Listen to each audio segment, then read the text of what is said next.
બેટા આમ શું સપનું સેવ્યું છે તે ઇકોનોમિક્સ અને બીએ જેવા વિષયોમાં તમે તૈયારી કરવા માટે આ ટિપ્સ એપ્લાય કરી શકો છો.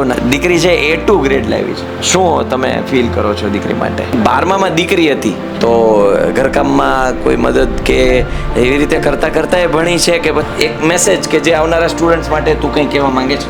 વિદ્યાર્થી મિત્રો, તમે જ્યાં જ્યાં પણ તમને એવું લાગે છે અટવાવ છો તો અટકી ના રહેતા કોઈને પૂછજો, ક્યાંકથી જાણજો, શીખવાનો પ્રયત્ન કરજો, એનું સોલ્યુશન હંમેશા હોય જ. નમસ્કાર વિદ્યાર્થી મિત્રો, ધોરણ 12 અને 10ના રિઝલ્ટ જ્યારે જાહેર થયા ત્યારે કેટલાયને લોકો કેટલાય વિદ્યાર્થીઓની આશાઓ છે પૂર્ણ થઈ. એવી જ રીતે આપણી સાથે એક વિદ્યાર્થીની કે જેણે ખૂબ મહેનત કરી અને બહુ જ સારું રિઝલ્ટ પ્રાપ્ત કર્યું. તો અત્યારે છીએ આપણે નવસારીમાં અને આજે તમારી વચ્ચે જે કંઈ પણ સ્ટુડન્ટ છે એ તમને જણાવશે કે ટોપર કઈ રીતે થવું, મહેનત કઈ રીતે કરવી, કઈ બાબતોનું ધ્યાન રાખવાથી આપણે સારામાં સારું પરિણામ લાવી શકીએ. તો એ માટે તમે તમારું નામ, પર્સન્ટેજ અને પર્સન્ટાઇલ છે અને ગ્રેડ છે એ આપણા સ્ટુડન્ટ્સને જણાવો. જય શ્રી કૃષ્ણ. મારું નામ રામપરિયાજી હસમુખભાઈ છે. મારા ધોરણ 12 કોમર્સમાં છું. મારે ધોરણ 12 કોમર્સમાં A2 ગ્રેડ પ્રાપ્ત થયો છે. મારા 90% આવે છે અને મારો PR 98.64 છે. અરે વાહ, ગુડ, કોંગ્રેચ્યુલેશન્સ બેટા, ખૂબ સારું પરિણામ હાસિલ કર્યું છે. તો આ પરિણામ સુધી તારું રૂટીન કેવું હતું પહેલેથી? આ પરિણામ મેળવવા માટે મેં ખૂબ જ પ્રયત્ન કર્યો હતો. છેલ્લા 2 મહિનાથી હું ખૂબ જ તૈયારીમાં હતી. જે કેમેરામાં જો બેટા, કંઈ વાંધો નહીં. છેલ્લી પરીક્ષામાં હું ખૂબ જ પ્રયત્નમાં હાસિલ થઈ હતી. બીજી પરીક્ષામાં મારા ધાર્યું પરિણામ મેળવતા ન હોવાથી હું ખૂબ જ પ્રયત્નમાં હતી, જેથી હું મારા પરીક્ષામાં ખૂબ જ સારા ગુણ મેળવી શકી હતી અને સર લોકો, ફેમિલી બધાના સપોર્ટથી હું મારું પરિણામ મેળવી શકી છું. અરે વાહ. હંમેશા હું કહું છું, શિક્ષકો, સ્કૂલના શિક્ષકો હોય, ક્યાંય કોચિંગમાં જતી બેટા? હા, ટ્યુશન ક્લાસીસમાં જતી હતી. તો ટ્યુશન ક્લાસીસના શિક્ષકોનો સપોર્ટ હોય અને ત્યારે જ વાલીઓનો સપોર્ટ હોય ત્યારે જઈ અને રિઝલ્ટ છે હાસિલ થતું હોય છે. તમે સ્કૂલ, કોચિંગ સિવાય ક્યાંથી એવી કોઈ મદદ લેતા ભણવા માટે કે કોઈ? હું મારી જાતે જ બધી પ્રયત્નથી કરી હતી. કોઈ વખત મને ડાઉટ થતો તો હું યુટ્યુબ પર સોલ્વ કરીને આ ચેનલ પરથી હું મારી જે ડાઉટ્સ હતા એ હું ક્લિયર કરતી હતી, જેથી હું વચ્ચે ક્યાંય પણ અચકાતી ન હતી. હા, સરસ.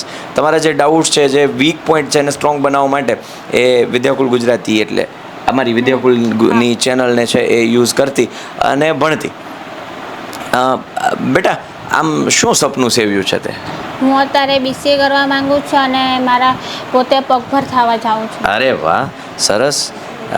નારી શક્તિ BCA થઈ અને કોમ્પ્યુટર ફિલ્ડમાં આગળ વધવા માંગે છે અને બસ એના માટે તૈયારીઓ ચાલુ થઈ ગઈ દીકરા? હા, હમણાં હું મારા કોમ્પ્યુટર ક્લાસ જોઈન કરું છું એટલે મને ભવિષ્યમાં એટલી બધી તકલીફ ના પડે. હા, બરાબર છે. બેઝિક તમારા ફંડામેન્ટલ ક્લિયર કરવા માટે અત્યારથી જે કોમ્પ્યુટરના ક્લાસીસ છે જોઈન કર્યા છે. સૌથી વધારે માર્ક્સ શેમાં છે બેટા?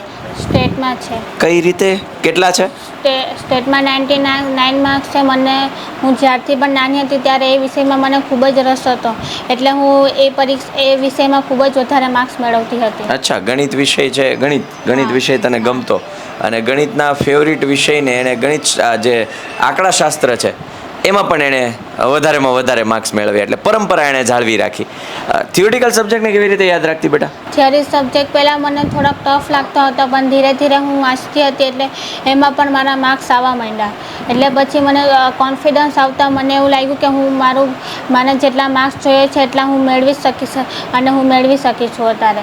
એમને આમ કઈ રીતે તે? એટલે હું જે મને સવાલ જવાબ ન આવડતો એને હું કી બનાવીને રાખતી હતી અને એ કી મોઢે કરીને પછી હું એ સવાલ જવાબ હોય એ હું ડાઉટ કી વાળો કઈ ચોપડો કે એવું કઈ પડ્યું છે અત્યારે? હા, છે. ઓકે, હમણાં જ સ્ક્રીન ઉપર તમને એનો ફોટો બતાવશે કે એણે આવી રીતે કી બનાવી અને એણે તૈયારી કરી. તો ઇકોનોમિક્સ અને BA જેવા વિષયોમાં તમે તૈયારી કરવા માટે આ ટિપ્સ એપ્લાય કરી શકો છો. નાની એવી કીઝ બનાવી અને તમે ભણી શકો છો. આપો. નમસ્કાર. દીકરી છે A2 ગ્રેડ લાવી છે તો શું તમે ફીલ કરો છો દીકરી માટે? દીકરી માટે બરાબર જ ફીલ કરે છે. બરાબર છે. એમ નહીં, આમ એવું ન હોય. ઘણી વખત કેવું હોય ને છોકરાઓ એમ ન હોય. ઘણી વખત કેવું હોય, ક્યારેક અપેક્ષા જેટલું રિઝલ્ટ હોય અપેક્ષા કરતાં ઓછું હોય, વધારે હોય. શું તમારા માઇન્ડમાં રિઝલ્ટ આવ્યું ત્યારે હતું એમ? નહીં, રિઝલ્ટ તો મને તો એમ આમાં ભરોસો જ હતો અરે વાહ, કે એ પાસ જ થઈ જશે હા, હા, અને સારા સરસ. ગુણ લાવશે. સરસ સરસ. મહેનત બહુ કરેલી. અચ્છા, આ મહેનત ઉપર ભરોસો હતો. મહેનત તો ફૂલ કરતી. હા, અને હા. જરૂર પડે ત્યાં ટ્યુશન વાળા સાહેબ આગળ જઈને હા, હા. બરાબર દિનેશ સર એ બી ખૂબ મહેનત કરાવતા. બરાબર છે, બરાબર. અને શિક્ષકો છે હંમેશા વિદ્યાર્થીઓના હિત માટે જ ઈચ્છતા હોય છે. અને બસ નક્કી તમારે કરવાનું છે, તમારે કેટલું શીખવું, તમારે કેટલું ભણવું, તમારે કેટલી મહેનત કરવી, ત્યારે જઈ અને રિઝલ્ટ આવતા હોય છે. બરાબર. બાકી કોઈ એમ કે હું એકલો કરી લઉં, તમે કાંઈ નહીં કહો, હું ક્યાંકથી શીખી લઈશ ને હું મારી રીતે, એમ તમારી રીતે કાંઈ ન થાય. તમારી શાળાના કોચિંગના શિક્ષકોનો બહુ મોટો હાથ હોય છે. હાથ બરાબર. હોય. હા, તો જ શક્ય બને છે. હા, નકર બેન, તો શક્ય. હા, બેનને માઇક આપો. બેનને આપો. હા, નમસ્કાર બેન. નમસ્કાર. બેન, 12મામાં દીકરી હતી તો ઘરકામમાં કોઈ મદદ કે એવી રીતે કરતા કરતા એ ભણી છે કે પછી ના, સ્પેશિયલી? કરતી ઘરકામ કરીને કર્યું છે. હે? હા, સ્કૂલેથી આવે મને ગમે તે ઘરકામમાં હેલ્પ કરતી. અરે વાહ, સાંજે 8 વાગે પણ આવે ક્લાસીસમાં તો બી મને રસોઈમાં બધામાં હેલ્પ કરતી. અરે વાહ, સરસ. ઘણા વિદ્યાર્થીઓ, ઘણી બહેનોને જોઈએ છે કે ભણવાના બાને ઘરકામથી ભાગતી હોય છે, પણ આ દીકરી એ ઘરકામને પણ, મમ્મીને પણ એટલી જ હેલ્પ કરી અને સાથે સાથે ઘર પણ સાચવ્યું અને સાથે સાથે એણે પરિણામ પણ સાચવી લીધું અને અભ્યાસ પણ સાચવી લીધો. તો આ બેનમાંથી આપણે શીખવા જેવું છે. તો વિદ્યાર્થી મિત્રો, તમે જ્યાં જ્યાં પણ તમને એવું લાગે છે અટવાઓ છો, તો અટકી ના રહેતા કોઈને પૂછજો, ક્યાંકથી જાણજો, શીખવાનો પ્રયત્ન કરજો. એનું સોલ્યુશન હંમેશા હોય જ. આ દુનિયામાં નિયમ છે, કોઈ તાળું બને ને તો એની ચાવી સાથે બની જ હોય, પણ ચાવી કદાચ એની સાથે ન હોય જોડેલી, આજુબાજુમાં ક્યાંક પડી હોય, શોધવાનું કામ હોય, થોડું ક્યાંક નજીક હોય, ક્યારેક દૂર હોય, પણ મળે ખરા, એની ચાવી હોય ખરા. એટલે દરેક પ્રશ્નનું નિવારણ હોય, દરેક પ્રોબ્લેમનું સોલ્યુશન હોય. તો ખાસ નાસીપાસ ન થતા પણ સારી રીતે મહેનત કરજો અને સારું રિઝલ્ટ પ્રાપ્ત કરજો. બેન, કોઈ એક સંદેશ, એક મેસેજ કે જે આવનારા સ્ટુડન્ટ્સ માટે તું કંઈ કહેવા માંગે છે?